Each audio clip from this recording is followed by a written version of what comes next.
지금부터 3월 28일 새벽 예배를 하나님 앞에 드리시겠습니다. 사사기 21장 23에서 25절 말씀 함께 읽겠습니다. 그래서 베냐민 자손은 그 지시대로 하였다. 그들은 춤추는 여자들 가운데서 자신들의 수요만큼 여자들을 붙들어 아내로 삼고 자기들의 유산으로 얻은 땅으로 돌아가서 성읍들을 재건하고 거기에서 살았다. 그때야 이스라엘 자손도 그곳을 떠나 각자 자기 지파와 각자 자기 가족에게로 돌아갔다. 곧 각자가 그곳에서 떠나 자기가 유산으로 얻은 땅으로 돌아간 것이다. 그때에는 이스라엘에 왕이 없었으므로 사람들은 저마다 자기의 뜻을 받는 대로 하였다. 아멘.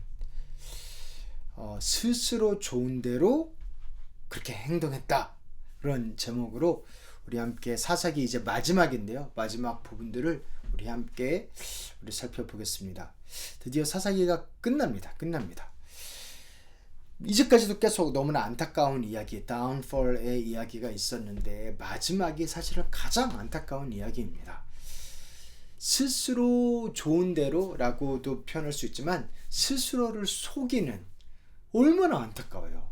내 마음대로, 나한테 좋은 대로 한다고 하지만 그게 사실 좋지 않은 건데 나 스스로를 내가 속이면서 그렇게 살아가는 겁니다. 그러한 안타까움이 있습니다. 그러한 어떤 명분을 하나 만들고 그걸로 죄책감을 막 애써 눈을 감아버리고 그리고 정신승리하려는, 뭐냐면 이건데요. 베냐민 지파가 사라질 위기에 처했습니다. 이스라엘은 12지파가 있죠. 이렇게 12명의 아들의 이름을 따라서 이제 12개의 지파가 있는데 그 중에 레위 지파는 이제 하나님 앞에 드려진 지파였지요. 근데 레위 지파 한 레위인의 첩이 있었어요. 그런데 여기를 베냐민 지파, 그 중에서 기브아 가문의 사람들이 요 레위인의 첩을 이렇게 나쁘게 한 거예요. 그래서 죽게 되었습니다. 그게 너무나 마음이 아팠던 그 레위인은 무슨 행동을 했냐면 그 자기의 아내를 12조각을 냈어요. 너무나 끔찍하죠. 그리고 그것을 편지를 담아서 각 지파한테 보낸 겁니다. 베냐민 지파가 우리 레위 지파한테 나한테 이런 짓을 했다. 그랬더니 그 이스라엘 백성들의 사람들이 확 올라와가지고 이 베냐민 지파들을 처단해야 된다. 그래서 막 올라온 거예요. 그래서 그들에게 혼내야 된다라고 하면서 전쟁을 선포하는데요. 결국 25,000명이 되는 베냐민 지파가 600명까지 정도로 남게 되는 엄청난 잔인한, 그리고 같은 동족의 전쟁이, 동족 상잔이죠. 그것이 일어났습니다. 설상가상으로 이스라엘 나머지 지파들은 이런 맹세를 한 거예요. 이제는 우리는 베냐민 지파한테는 시집 안 보내, 여기랑 결혼 안 시켜. 그 맹세까지 한 겁니다. 그럼 어떻게 돼요? 여기는 남자만 있는데 여자가 없는 거예요. 다시 숫자가 늘어날 수 있는 가능성이 없는 겁니다. 섣부른 결정, 충동 때문에 아예 한 지파가 멸망당하게 생긴 겁니다. 아차! 깨닫고 우리가 지금 무슨 짓을 한 거야? 깨달은 다음에 이거 어떻게 해야 되나? 라고 하다가 또 결정을 내리는데요. 사실 잔인한 결정을 합니다. 이 전쟁을 하러, 안 예쁜 전쟁이죠. 사실 자기의 같은 민족을 한테 이렇게 전쟁을 한 안 예쁜 전쟁인데 이 전쟁에 참여 안 한 그런 가문들 있잖아요. 사실 잘한 거죠. 사실 잘했는데 그 가문들한테 너네 우리랑 같이 안 했으니까 너네 혼나 하면서 요 가문에 있는 여자들을 막 여기다가 줬습니다. 그래서 한 지파, 베냐민 지파를 살리자고 한 가문을 망하게 한 겁니다. 그 여러 가문들이 그렇게 됐어요. 그 다음에 그래도 부족해요. 여인이 부족해요. 그러니까 해마다, 매년마다 실로라는 곳에서 축제가 있는데 그때 베냐민 자손들한테 이렇게 하래요. 그 축제 있잖아. 거기서 처녀들을 너희가 데려가. 뭐라고 안 할게. 이런 겁니다. 당신들은 가서 포도원에 숨어서 살피다가 실로의 처녀들이 춤을 추러 나오면 포도원에서 달려나와 그 실로의 처녀들 가운데서 하나씩 붙들어 아내를 삼아 베냐민 땅으로 돌아가시오. 근데 이거 아무리 좋게 봐도 이건 인신매매입니다. 그러니까 베냐민 민족 한 지파한테 나쁘게 해가지고 이러한 안타까운 패착들과 그리고 또한 참 안타까운 일들을 하는 겁니다. 참 도둑질을 하고 이게 참 잔인하죠. 그리고 처음부터 끝까지 다 잘못됐죠. 그러나 스스로 눈을 가리고 내가 하나의 잘못을 덮기 위해서 다른 잘못을 하고 또 다른 잘못을 하면서 스스로 정당을 시키는 겁니다. 이렇게라도 해야 돼. 이렇게라도 베냐민을 살려야 돼. 라고 하면서 처음부터 전쟁을 안 했었어야 되는데, 그렇죠? 베냐민도 처음부터 그렇게 나쁘게 안 했었어야 됐죠. 어쨌든 그러니까 자기의 실패와 실수를 가리자고 스스로 눈을 가리고 스스로 자기의 명분 하나에 몰두해서 막 나쁜 짓을 한 겁니다. 스스로 정당화하고 스스로 속였습니다. 이 모습을 한마디로 표현하면 사실 사사기에서 계속 나오는데요. 자기 맘대로 했다는 겁니다. 하나님의 말씀대로가 아니라 내 맘대로, 내 뜻대로. 그래서 그때에는 이스라엘의 왕이 없었으므로 사람들은 저마다 자기의 뜻에 맞는 대로 해야 하였다. 이게 결국에는 스스로를 속이는 것이고 스스로를 망가뜨리는 것이었습니다. 내 마음대로. 내 마음대로 하는 게 뭐가 잘못됐냐? 그 마음대로가 좋은 거면 좋은데요. 그 마음대로 하는 게 안 좋은 걸 때도 많으니까 그렇죠. 그리고 내 마음대로 하는 게 과연 다 좋은 걸까? 내 마음대로 되는 게 다 좋은 걸까? 어떤 거는 좋을 수도 당연히 있지요. 그런데 모든 게 내 마음대로 다 되면 내가 행복할까? 저는 그렇다고 생각하지 않습니다.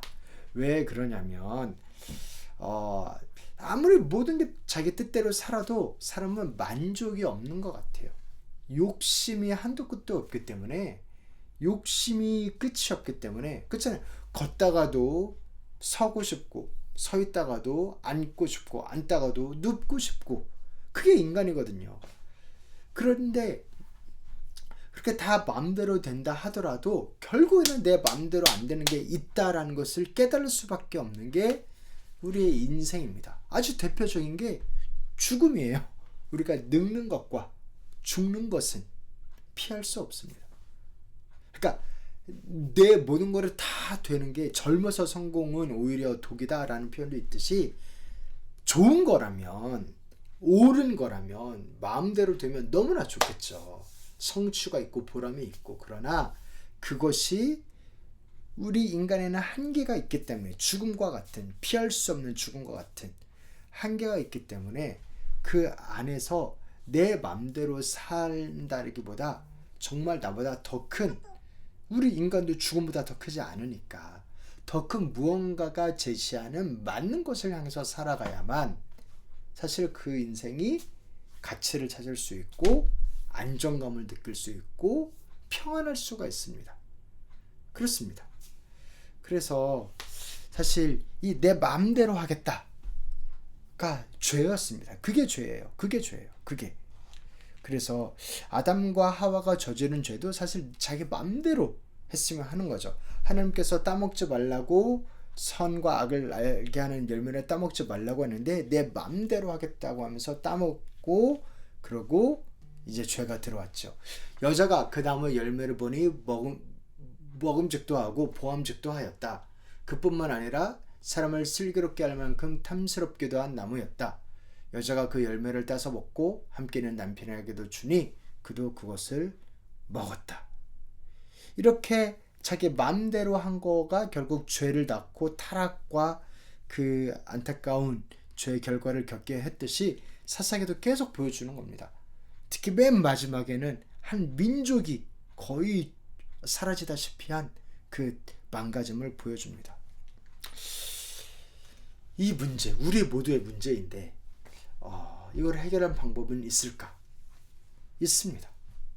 한 왕이 있는데요. 그러니까 왕이 없으므로 백성들이 마음대로 했다라는 그게 문제였잖아요. 누군가 나를 똑바로 잡아주고 제대로 인도해줄, 그리고 사회 시스템을 올바르게 보호해주는 장치를 만드는, 제도를 만드는 왕이 있으면은 해결되는 문제인 거죠. 왕이 있는데요. 한 왕은 내 맘대로가 아니라 왕인데도 내 아버지의 뜻대로만 살아갔던 왕이 있습니다. 네, 우리 다시 한번 보면 그때는 이스라엘에 왕이 없었으므로 사람은 저마다 자기의 뜻에 맞는 대로 하였다. 그러나 이 왕은 자기의 뜻이 아닌 아버지의 뜻을 물었고 내 뜻대로 마시고 오직 아버지의 뜻대로 하시옵소서 하면서 왕인데도 하나님 아버지를 인정하며 겟세마네 기도의 그 순간에서도 본인이 하나님인데도 하나님 아버지께 순종하는, 죽기까지 순종함으로 하나님 아버지에 대한 사랑을 표현하고 또 우리를 향한 사랑을 실천하시는 그 왕이셨습니다. 예수 그리스도입니다. 정말 스스로 보기에 좋은 대로 했기 때문에 죄가 들어왔는데 그것을 예수님께서 바꾸시는 것입니다. 역전시키는 것입니다. 스스로 보기 좋은 대로가 아니라 내 아버지 뜻대로. 아멘. 저는 내 아버지 뜻대로라는 그 단어가 참 저에게는 뭉클한 단어예요. 제가 군대에 있을 때인데요. 행군하면서 이제 되게 어리잖아요. 20대 초반. 그때 내 삶이 어떻게 돼야 되는 건가 기도하면 할 때 군대에서 행군하면서 그 몇 시간 동안 행군하면서 그때 머리로 이제 만든 노래가 내 아버지 뜻대로였어요. 내 아버지 뜻대로 내 삶에 이루어지다. 내 아버지 뜻대로 내 삶에 이루어지다. 그렇게 예수님의 기도죠. 정말 내 삶이 예수님의 기도처럼 내 뜻대로가 아니라 하나님의 뜻대로 이루어졌으면 좋겠다 하는 것. 예수님의 이 고백을 보세요. 나의 아버지, 하실 수만 있으면 이 잔을 내게서 지나가게 해주십시오. 그러나 내 뜻대로 하지 마시고 아버지 뜻대로 해주십시오. 이 기도를 하셨습니다. 그래서 결국 십자가를 지셨고 우리를 위하여 그 피를 흘리심으로 죄값을 치르셨습니다. 아버지 뜻대로. 그리고 우리를 위하여. 그러나 그 죽음을 죽여버리시고 부활하셔서 우리의 친히 구세주가 되어주시고 모든 이름 위에 뛰어난 이름을 받으사 우리의 왕으로 다스리시고 성령을 보내시사 God with us, 임마누엘, 우리와 함께 하시며 그 왕으로서 우리를 인도하고 지도하고 사망의 음침한 골짜기를 다닐지라도 해를 두려워하지 않게 지팡이와 막대로 보호하고 인도하고 계시지요. 그 우리의 예수 그리스도, 그분을 높이는 노래가 이렇습니다. 그는 하나님의 모습을 지니셨으나 하나님과 동등함을 당연하게 생각하지 않으시고 오히려 자기를 비워서 종의 모습을 취하시고 사람과 같이 되셨습니다. 그는 사람의 모양으로 나타나셔서 자기를 낮추시고 죽기까지 순종하셨으니 곧 십자가에 죽기까지 하셨습니다. 그러므로 하나님께서는 그를 지극히 높이시고 모든 이름 위에 뛰어난 이름을 그에게 주셨습니다. 내 아버지 뜻대로 순종하며 나아갈 때에 왕으로 높이셨죠. 그 예수 그리스도가 우리의 예수 그리스도이십니다. 이분이 얼마나 높으신 왕인지 계속 설명합니다. 그리하여 하늘과 땅 위와 땅 아래에 있는 모든 것들이 예수의 이름 앞에 무릎을 꿇고 모두가 예수 그리스도는 주님이시라고 고백하여 하나님 아버지께 영광을 돌리게 하셨습니다. 아멘. 기도하기는 이 예수 그리스도의 왕이신 그 은혜를 우리가 누리며 나아갈 수 있기를 소원합니다. 정말 그랬으면 좋겠어요. 네, 왕. 사사기는 결국 그렇게 마칩니다. 왕이 없었으므로 백성들이 자기 소견대로 자기 마음대로 행했다. 그게 패착이고 그게 모든 잘못을 낳은 원인이었습니다. 이거 해결하시려고 우리 예수 그리스도께서는 스스로의 뜻이 아닌 내 아버지 뜻대로 사셨고 그분이 우리의 왕으로 오셨습니다. 모든 이름 위에 뛰어난 왕으로, 하늘보다 높으신 왕으로. 그래서 우리 그 왕이 오셨습니다. 우리가 지금 사순절 기간인데요. 우리가 그 예수 그리스도를 더욱더 기억하며 예수 그리스도가 왕이신 그 혜택을 더욱더 누리며 그 하나님의 은혜 가운데 더욱더 서시기를. 사사기의 마지막은 안타깝게 끝나나 우리에게는 그 모든 것을 해결하시고 이기신 왕이 계시니 예수 우리 왕이여 이곳에 오소서 기도하며 그 은혜를 누리며 나아가시길. 또 우리 삶에 내 아버지 뜻대로 내 삶에 이루어지이다 그 노래가 가득하시기를 다시 한번 주님의 이름으로 축원합니다. 이제는 우리 주 예수 그리스도의 은혜와 하나님 아버지의 사랑과 성령님의 교통하심이 내 아버지 뜻대로 내 삶에 이루어지이다 기도하며 그 하나님의 은혜를 누리며 나아가는 오늘 귀한 성도님들 한 분 한 분 가운데 이제로부터 영원토록 함께 있을지어다. 아멘.